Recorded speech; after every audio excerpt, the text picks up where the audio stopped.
Officer ঘুষ খেয়েছেন, জিনা করা হয়েছে, মদ খাওয়া হয়েছে, মিথ্যা কথা বলা হয়েছে, যাই কিছু করেন না কেন ভয় পাওয়ার কারণ নাই, নিরাশ হওয়ার কোনো দরকার নাই। আল্লাহ পাক ডেকে বলেছেন, কুল ইয়া ইবাদিয়াল্লাযীনা আসরাফু আলা আনফুসিহিম লা তাকনাতু মির রাহমাতিল্লাহ। আরে আমার আল্লাহর মতো এত ভালো আর কেউ আছে?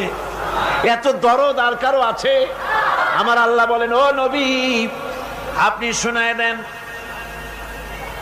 হে আল্লাহর বান্দারা, তোমরা যারা নিজেদের উপরে বাড়াবাড়ি করেছো, নিজেদের উপরে জুলুম করেছো, অত্যাচার করেছো, আমি আল্লাহর রহমত থেকে নিরাশ হয়ে যেও না।